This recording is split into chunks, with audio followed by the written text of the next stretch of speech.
I'm Terry Carter, and I'm with the Family and Consumer Science Department. And today we're going to be looking at some of our ancient grains as well as making a delicious recipe. In honor of Black History Month, I wanted to do a recipe that is somewhat historical.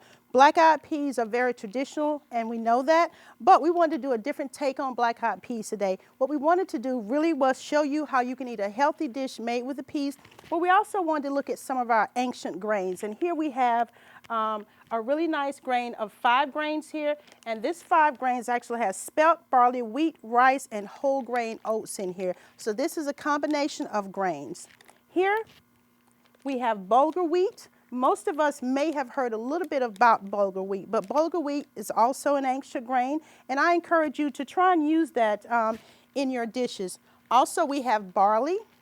Most of us have heard of barley as well. Barley goes well with soups, especially a beef soup. It works really well in that. Also, farro.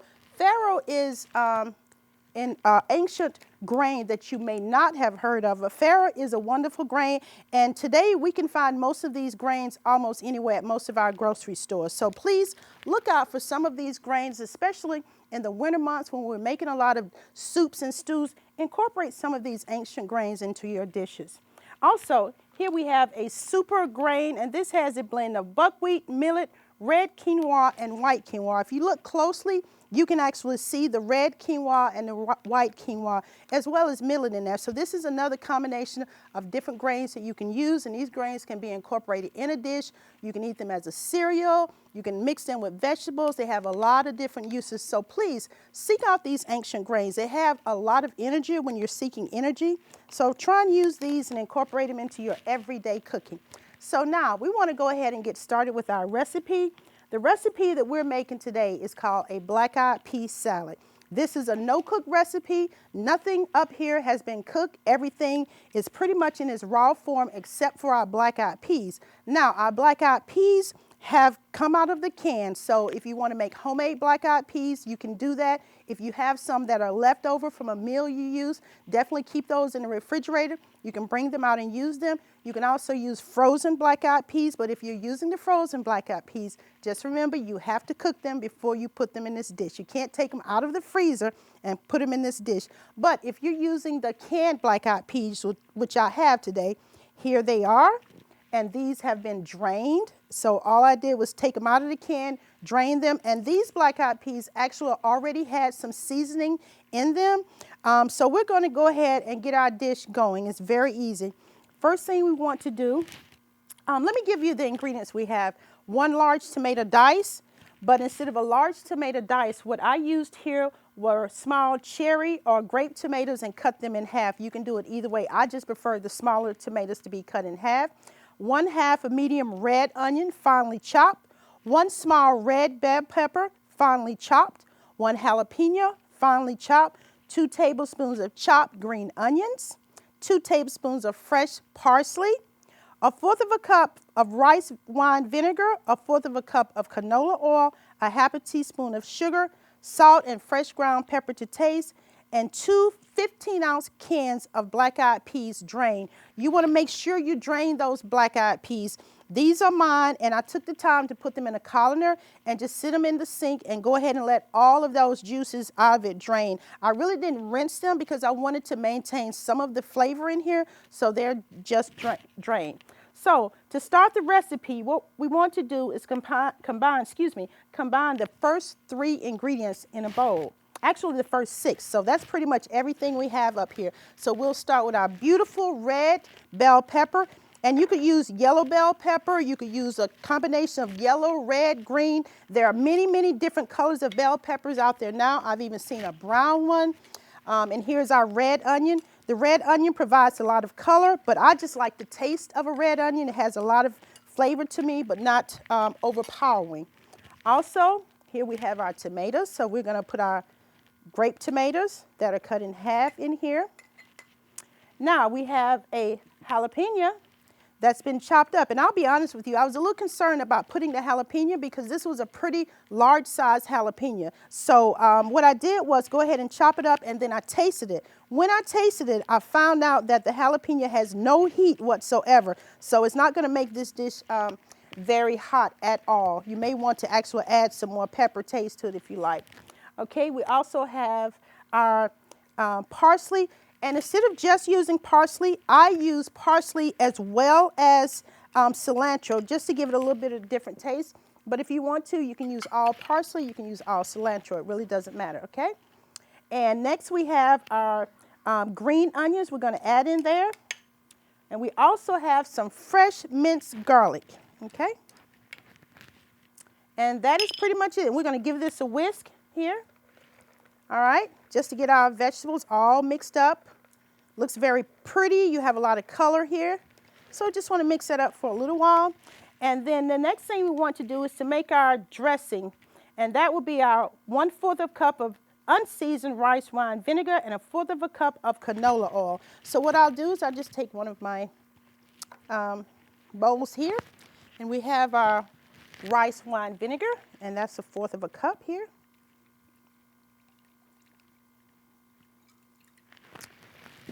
Of that. And then we have our oil here. And it really doesn't matter what type of oil you use. It's up to you. People have favorites. You can use olive oil if you like. This is a canola oil. So we want to mix that. And then we have a 1/2 teaspoon of sugar just to give it a little sweetness.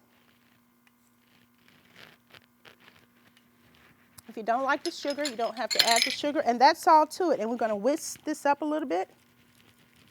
Trying to get that sugar incorporated into that.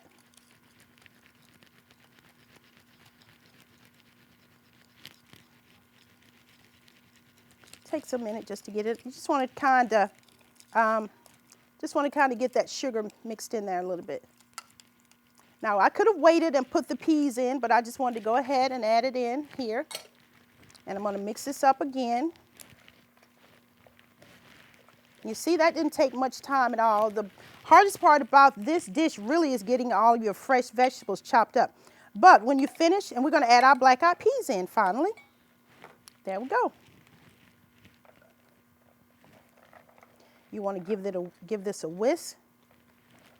Really get everything incorporated well, because really the black-eyed peas, they don't have a lot of strong flavor. So you really want to get all this incorporated into this. And then after you do that, you want to give it a taste, because you really don't know how this is going to taste. So you really want to give it a taste to see what it's like. And you really don't want to serve this right away. What you're going to do is you're going to put this in the refrigerator for at least 4 hours, okay? At least 4 hours, because that way it'll give the flavors time to marinate. So go ahead and get that in the refrigerator. And then once you leave it, you can even do this overnight. You can wait a second day. It really doesn't matter. But you just definitely want to give it enough time to marinate and get those flavors in there. So once you've done this, it's going to look really pretty. Take a look at that. And that's all it is to it. Now, if you wanted to, you could go ahead and add in some more vegetables. You could put zucchini in here. I've seen people actually put lemon juice in here. So you can add in anything that you want in here. This is just your basic one. All right, so we're assuming that you've taken this and you've put it in your refrigerator overnight or for at least 4 hours, and you want to take this out and you want to let this get back down to room temperature. If it's in the summertime and you know you're going to be serving this at a picnic, then it's fine to leave it cool because you want it to stay safe. We always want to practice proper food safety. So you want to make sure this is kept at a good temperature if you're serving this at a picnic in the summertime. So if you want to refrigerate it and then take it out, take it to your event and let it come down to room temperature, that's fine. You know you'll be in that safety zone and you won't make anybody sick. So this is something you can serve for a large gathering, especially in the summertime when you're going out to different events and you want to take something. This is easy to take. You can make it ahead of time and it's ready to go. So that is our black-eyed pea salad, and I hope that you will try this salad at home and let me know how it tastes. And also, if you wanted to use a different pea, you could use a different pea. You don't have to use black-eyed peas. You can decide what kind of peas you like. If you want to use kidney beans, if you want to use garbanzo beans, black beans, you can change this salad up. Red beans, any kind you want. It's still going to be basically the same concept. It's just a pea salad with a lot of delicious vegetables in there. Also, this recipe has a variation on it. Some people like to add bacon to it, And if you're a vegan, of course, you would not add the bacon. But if you're a person and you do eat bacon, you can definitely add the bacon to it. And all you would do is fry your bacon, and then you crumble your bacon, and then just put it on top. And you serve it along with that. And you want to probably make sure you add that bacon last, simply because if you add the bacon too early, because this is a moist dish, what's going to happen is your bacon will get pretty soft. So you want to add that at the very end. And here's our dish. So that is the end of our cooking demonstration. Hope you enjoyed that. When we come back, we'll have Miss Crystal McFadden joining us, and she'll be talking to us about the 4-H plant sale that we have coming up. Thank you. My name's Reggie. Just recently, my wife and I took in her sister's children. Now, we already had 4, so I went from becoming a family man to a man with a bigger family. Now, you can't eat love, so I don't know how I'm gonna feed them tonight. How was that, Rich? I think I look more like Denzel. That's cold, man. Play a role in ending hunger. Visit feedingamerica.org/hunger and find your local food bank.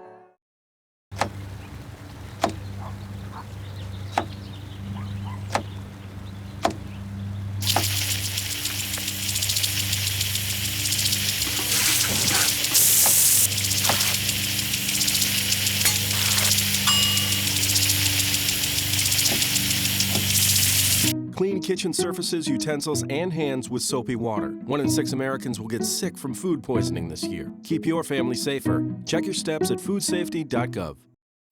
Lead paint poisoning affects 1 million children today. If your home was built before 1978, your kids could be at risk. To find your home's danger zones, the health effects, and find help, log on to leadfreekids.org. Hello and welcome back. We're here with Crystal McFadden, and she is with our 4-H department. And I'm going to let Crystal tell you a little bit more about what she does here with 4-H. Welcome, Crystal. Hello, Ms. Terry. How are you today? I'm doing marvelous. Crystal, you are our community service specialist. Can you tell me a little bit more about your position and what you do here in Cobb County? Sure. Well, I am the local community service specialist here in Cobb County, and what I do is I work with the local 4-H youth, and I set them up with service projects. For instance, for January, we did Books for Africa, and that was a project where they were able to go and volunteer and give back to our community. We especially wanted to do something for MLK weekend, and so it was an awesome project. We had a few kids come out, and it was just great for them to be able to serve their community. I love that. That's wonderful. I also understand that you have a very big project coming up, and that is our annual 4-H plant sale. So, Crystal, could you tell me a little bit more about that plant sale? Why do we have that plant sale, and when can you get started ordering those plants? Okay. Well, yes, we do have our local plant sale coming up, and we have already began selling plants for the plant sale. Oh, really? And what the plant sale does is a fundraiser for 4-H youth. It helps with our project achievement, our summer camp scholarships. It also helps us with our in-school science lessons and any other conferences that our 4-H youth might have to go to. And so pretty much what it does is it just helps fund any supplies, any kind of travel expenses, and professional development as far as our 4-H youth are concerned. And so it basically helps fund our programming. So this is a wonderful project. It's something that will help. So not only will you be getting a great plant, but you'll also be helping some wonderful kids enjoy going to camp and participating in different projects along the way. So let me ask you, this plant sale, when does it get started, and when can people start to order plants? Again, like I said, the plant sale has already began. Oh, it's already started. Yes, ma'am. Oh, okay. For the month of January, it has already began, and then it will. We will be delivering the plants on March the 18th at Jim Miller Park, so the people will be able to come out and pick up their plants. And then for the remaining plants that people have not picked up, they will be able to come out same day, March 18th, and from 1:15 to 3:15, you may come and purchase any remaining plants. Oh, wow. So what will happen is you'll go ahead and order your plants. And I understand that the plant sale form is on our website. Is that correct? It is. I also have a copy right here. It's a Okay. nice long form because we have a lot of different plants. wow, yes. We have some fruit trees that people can purchase, and it's awesome. Like I said, all the money and all the funds raised for this, it goes to our 4-H youth. So you can go ahead and pre-order your plants so that you won't miss out on the things that you want to buy, and then you can come and pick it up on March 18th. Wonderful, wonderful. And I understand that there's also an additional perk for people who order plants. What is that additional perk in the form of? The additional perk is that you will be able to take a class on March 7th if you decide to buy like a fruit tree, and we'll have our master gardeners come out and give you a lesson on how to care for the tree that you purchase. Okay, so if you're ordering some type of fruit tree and you don't know how to take care of that fruit tree, we'll actually help you, teach you how to plant that tree, how to care for that tree going forward. That's a wonderful thing, because a lot of people, I think, would love to have a fruit tree, but they really don't know how to take care of it. So we'll give you all of that information as an additional perk. I see here that you have a lot of flowers, but you also have quite a few blackberries here, blueberries, and raspberries. And now blackberries, I would say that is my favorite plant. I love blackberries. I make blackberry jelly. I make a blackberry syrup.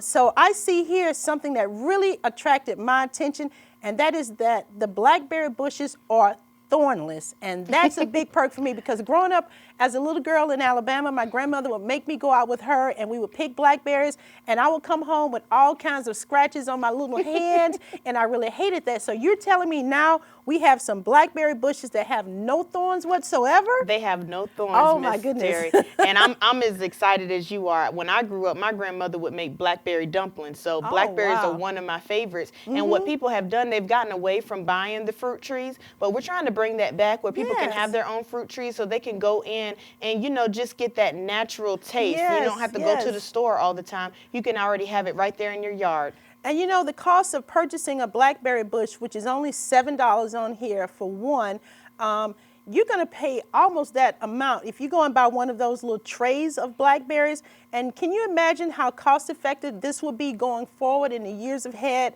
And these plants will give you blackberries for many years to come.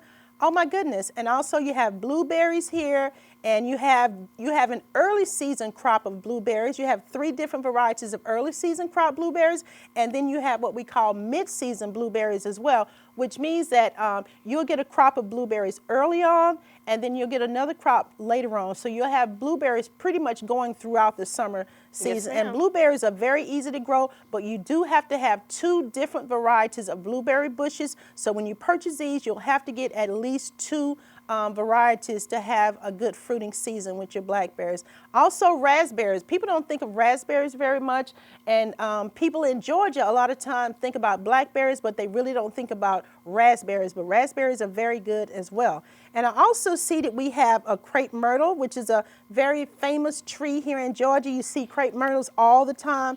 I have one in my front yard, and I've had it for so many years. I've had to actually cut it back, and I can cut it down pretty far, and that crepe myrtle will grow right back. So it'll produce very well. You have beautiful pink flowers.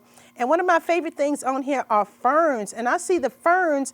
We have 3 different kinds of ferns here. My favorite is probably the tassel fern, but you can choose 1, or you can choose 2 or 3 of these ferns, and they're very good for partial shade. Yes, ma'am. So if you have a yard and you don't have a lot of sunlight, you can actually put those ferns in a shade, and also for the shade. So if people say, well, I don't have a lot of yard and I don't get sun, we have something for you. We also have the gardenias for partial Yes. sun. That's one of my favorites. Yes. So I grew up as a little girl having gardenias all in the front of my house. And so that's one of the ones that we're selling. And it's also frost proof. And that's Oh, something really? that's new on our list. That's something that we're selling this year. Uh-huh. And something else that we have new are also the hellebores. Hellebores, yes. ma'am. The hellebores. I actually have a hellebores that is in a pot, and it's been in a pot for 2 years, so I know that the hellebores will do very well. And also we have hostas here, and hostas are also shade-loving plants, and they'll come back. These are perennials, meaning they'll come back year after year. So the hostas come in 3 different varieties here. We have one called what is this, fantabulous? That sounds interesting, doesn't Yes, it? it does. And then your favorite, the guacamole. It's not a guacamole fruit. It is the hosta, and it has the guacamole Green color here, the color. green color like Yes, ma'am. guacamole. Let's not get people confused, thinking they're going to get a bowl of guacamole from the hosta. No. And then we have a third one, some and substance hosta. Also, we have quince. We have other plants here. So if you go to our website, you can take a look at all of these and see what we have. And we have so many new plants here that we didn't have last year. So take your time and go over those plants and take a look at them. And if you have any other questions, feel free to call us at the cooperative extension number, which is 770-528-4070. And they will be happy to answer any questions. You can just ask about our plant form, or you can just come into our office, which is located off of South Cobb Drive. Okay, and we always have people there, so don't be afraid to come in the office or call. We have a very good department of people there who can help you and answer any questions. That is what we're there for, to answer any questions. If you have plant problems, if you see pests and disease on your plant, you can bring it in and we'll take a look at it. So we're there to assist and serve you. So I hope you've gotten some really good information here about the plant sale, and I hope that you will participate and support our plant sale. Thank you so much, and hope to see you ordering some of these wonderful plants. Thanks.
The land-grant university system was created to advance agricultural and mechanical sciences 150 plus years ago. And we realized that some of the research that was coming from out of the land grants, it was not reaching the people. So the Smith-Lever Act was passed 100 years ago. The purpose of that act was to create the Cooperative Extension Service, which was to take the research that was created by the land-grant universities and actually give it to the people who could use it. And so that was the genesis for the creation of the Extension Service, or the Cooperative Extension Service, as it was called at that time. It was to take the research-based information from the university, from that land-grant school, and get it to the people who need it so that they could use it to improve their lives, their economy, and to improve agriculture. Well, I lived on a farm until I went off to be in the Navy and to go to college. And my father was a very fine and aggressive farmer. And of course, the source of our advice when Daddy wanted to do something better or learn about a new species of peanut or cotton or corn was to go to the Extension Service. And they gave him whatever advice he needed. And it was just like a constant source of inspiration and advice and counsel, and sometimes correction when he was doing something wrong. And as I grew older and when I came back from the Navy and spent the next 17 years as a full-time farmer, I saw firsthand the great value of what the Extension Service offered to everyone in our county, not just farmers, but everybody in the merchants and others who did business with farmers and depended on agricultural income. My earliest experience with the Cooperative Extension Service came as a result of joining the 4-H Club when I was probably in a middle school age group.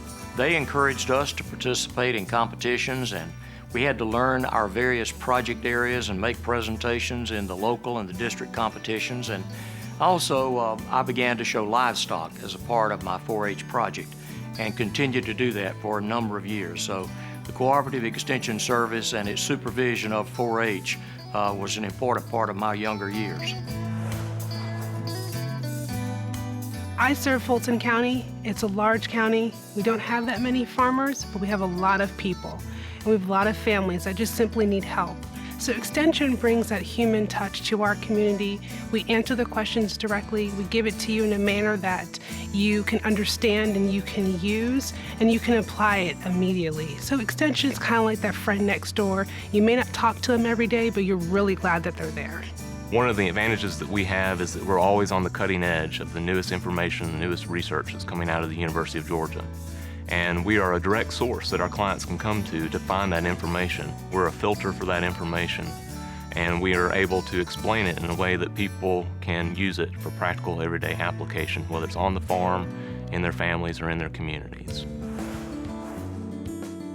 An increasingly important element of Georgia's and America's total production of food will have to be designed toward meeting the needs of our own country and other nations more than it has been in the past. So I think the gamut of influence of Extension Service, I don't think has been minimized in recent modern days, but I think the opportunities to expand that influence has been greatly increased now, and I believe in the future. I think the future for cooperative extension across the nation is very strong, and I know in our state it is. The simple problems in agriculture have been solved, and they've been solved for the last 100 years or so. Only complex problems remain. Our researchers on our land-grant universities working in multidisciplinary teams will provide solutions for these complex and complicated problems. But how you transfer that information back to the farmer, back to the agribusiness, back to the family or the youth development specialists through 4-H is going to be very different. That's where cooperative extension has always been good. That's what their strength is, and that's where we see them being so important in the future. We're continuing to see evolution in the production of agricultural products, and I expect that to continue. We will probably have fewer farms, but larger farms. And the Cooperative Extension Service certainly has a role to play in that new structure. They've adapted very well to the changing circumstances and the changing economy of our country over the last 100 years, and I have every reason to believe that they will continue to do that here in Georgia for the next 100 years. The most rewarding part of my job is being able to help people and provide current research-based information for our clients. They come to us over and over for that information because they see us as the #1 source of information that they can rely upon, whether it's for their farm, their agribusiness, or for their families. Real life changes. Extension brings real life changes, and being that agent in the community, on the ground, being that agent to serve is a pretty miraculous thing. In all the ways that I had an early developmental life in earning a living and learning how to live as a productive citizen, I would say the Extension Service had a major beneficial effect on me.